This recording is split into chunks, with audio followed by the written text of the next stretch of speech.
கர்த்தருடைய பரிசுத்த நாமம் மேம்படுவதாக.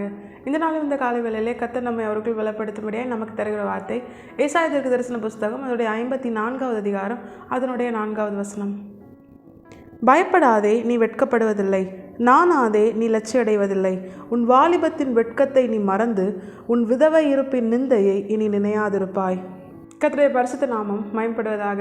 இந்த வசனத்தை கொண்டுதான் தேவன் தேவஜனங்களாகிய நம்மை இன்று அவருக்குள் பலப்படுத்துகிறார். தேவ பிள்ளைகளாகிய நம்மை இது பலப்படுத்துகிற ஒரு வார்த்தை. இந்த வசனங்களை வாசிக்கும் பொழுதே நம்முடைய இருதயம் இன்னும் அதிகமாய் கர்த்தரை சார்ந்ததாய் அது மாறுகிறது. நிச்சயமாக தேவ பிள்ளைகளாகிய நம்மால் அதை உணர முடியும். ஏன்னா ஆண்டவர் எப்படி சொல்கிறாரு? பயப்படாது, நீ வெட்கப்பட்டு போக மாட்ட. நானாத, நீ லட்சிய மாட்ட. எந்தெந்த காரியங்களில் நம்ம வெட்கப்பட்டுருவோமோ, நம்ம லட்சியம் அடைந்துருவோமோ அப்படிங்கிற ஒரு எண்ணம் தேவ பிள்ளைகளாகிய நம்மை ரொம்ப வேதனைப்படுத்தும். அதனால தான் ஆண்டவர் என்ன பண்ணுறாரு? எடுத்த உடனே சொல்கிறாரு, பயப்படாது, நீ வெட்கப்பட்டு போக மாட்டே. எந்தெந்த காரியங்கள் உன்னை பயப்படுத்துதோ அந்த காரியத்தெல்லாம் நீ என்ன பண்ணு? உன்னை விட்டு அப்புறப்படுத்து. ஏன்னா நிச்சயமாக நீ என்ன பண்ண மாட்ட? வெட்கப்பட்டு போவதில்லை. நிச்சயமாக நீ லட்சியம் அடைந்து போவதில்லைன்னு ஆண்டவர் சொல்கிறார். பயப்படாதே, நானாதே.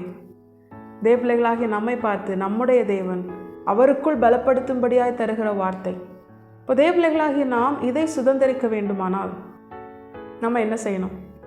எந்த ஒரு வசனமும் வாக்குத்தத்தமும் கட்டளை இல்லாமல் நிச்சயமாக வேதத்தில் கொடுக்கப்படாது. நம்முடைய தேவன் அவர் நீதி உள்ளவர். தேவ பிள்ளைகளாகி நாம் எப்படி வேணாலும் வாழலாம். ஆண்டவர் வாக்குத்தத்தத்தை நம்முடைய வாழ்க்கையில் நிறைவேற்றுவார் என்று நாம் நினைத்தோமே ஆனால் அது நம்மை நாமே முட்டாளாக்கி கொள்ளுகிற ஒரு மோசமான நிலைக்கு நம்மை தள்ளுகிறது. நம்முடைய தேவன் பரிசுத்தம் உள்ளவர்.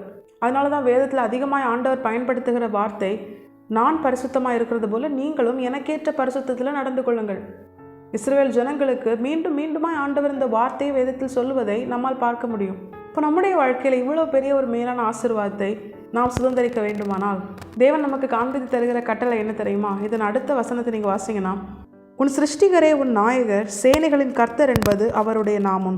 இஸ்ரவேலின் பரிசுத்தர் உன் மீட்பர், அவர் சர்வ பூமியின் தேவன் எனப்படுவார். இந்த வசனத்திற்குட்பட்டவர்களாய் மாற வேண்டும் என்றுதான் தேவ பிள்ளைகளாகி நம்மிடத்தில் நம்முடைய தேவன் எதிர்பார்க்கிறார். நம்முடைய சிருஷ்டிகரே நம்முடைய நாயகர், சேனைகளின் கர்த்தர் என்பது அவருடைய நாமம், அவர் சர்வ பூமியின் தேவன். தேவ பிள்ளைகளாகி நாம் யாரை நம்முடைய நாயகராய் கொண்டிருக்கிறோம்? யாருக்கு முதல் ஸ்தானம் நாம் நம்முடைய வாழ்க்கையில் கொடுக்கிறோம்? வேதம் தெளிவாய் சொல்லுகிறது, உன் சிருஷ்டிகரே உன் நாயகர்.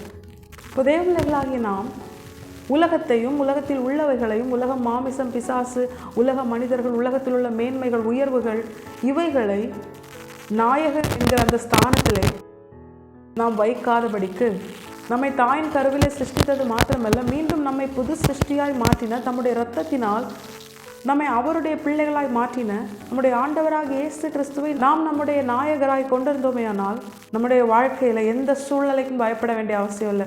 ஏன்னா நம்ம வெட்கப்பட்டு போக மாட்டோம். எதற்கும் நாண வேண்டிய அவசியம் இல்லை. ஏன்னா நாம் லட்சியடைந்து போக மாட்டோம்.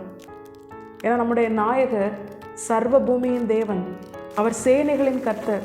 இஸ்ரவேலின் சேனை கோலியாத்திற்கு பயந்து பின்வாங்கின போது தன்னுடைய சிருஷ்டிகரை தன் நாயகராய், தன் ஆத்தும நேசராய் கொண்டிருந்த தாவீது அவன் என்ன பண்ணுறான்?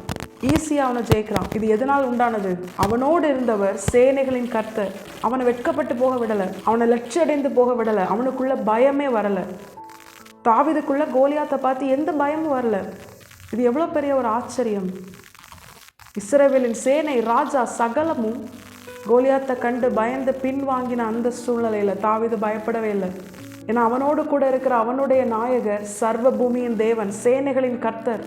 அவரே அவனுடைய நாயகர். அவர்தான் அவனை உருவாக்கினார். தாயின் கருவிலே ஒவ்வொன்றாய் உருவாக்கும் பொழுது ரசித்து உருவாக்கினார். விசித்திர வினோதமாய் அவனை உருவாக்கினார். அதை கர்த்தருக்குள் மகிழ்ந்து உணர்ந்ததுனால தாவீதுக்குள்ள பயம் வரலை. கோலியாத்தை பார்த்து எங்க நான் வெட்கப்பட்டு போயிடுவேனோ, லட்சியடைந்துருவேனோ அப்படிங்கிற எண்ணம் தாவீதுக்குள்ள வரல. அதனால கோலியாத்துக்கு முன்னாடி நானாம பயப்படாம தைரியமா முன்னேறி சென்றான். கோலியாத்தை நோக்கி எதிர்த்து ஓடினான். பயந்து பின்வாங்கலை. தேவ பிள்ளைகளாகிய நம்முடைய வாழ்க்கையிலும் நம்முடைய தேவன் நம்முடைய நாயகர், நம்மை சிருஷ்டித்தவர். தாயின் கருவிலே நம்மை ஒவ்வொரு அவயவமாய், அழகாய், விசித்திர வினோதமாய் அவர் உருவாக்கி நம்மை அவருடையவர்களாய் மாற்றும்படியாய் மீண்டும் புது சிருஷ்டியாய் ராஜாக்களாகவும் ஆசாரியர்களாகவும் அவர் நம்மை உருவாக்கி கொண்டிருக்கிறார். உருவாக்கி முடிச்சிட்டாரா அப்படின்னு கேட்டால் நிச்சயமாக இல்லை.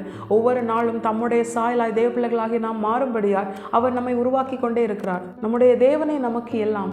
தேவ பிள்ளைகளாகி நம்மை அவருடைய மனவாட்டியாகத்தான் உருவாக்கி கொண்டிருக்கிறார். அவருடைய மனவாட்டியின் மேல் அதற்கு சேதம் உண்டாக்க அவர் விடவே மாட்டார்.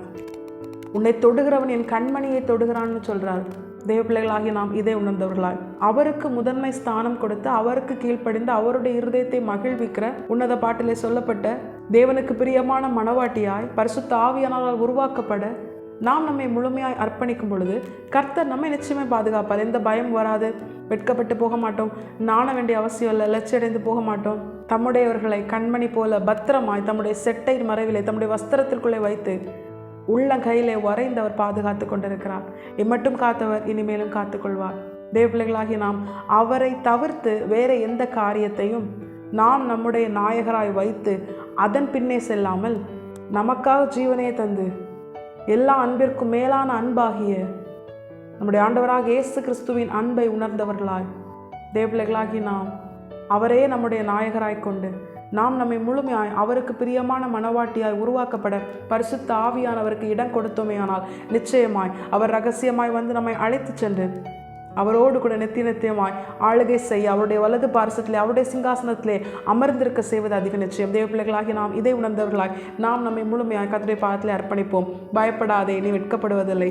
நானாதே, நீ லட்சியடைவதில்லை. கர்த்தர் தாமே இந்த வசனத்தை கேட்டு நம் அனைவரையும் ஆசீர்வதித்து வழிநடத்துவாராக. கர்த்தருடைய பரிசுத்த நாமம் மட்டுமே மகிமைப்படுவதாக. மாராநாதா, இயேசு வருகிறார். ஆயத்தமாகவும் பிறைய ஆயத்தப்படுத்துவோம். ஆமென்.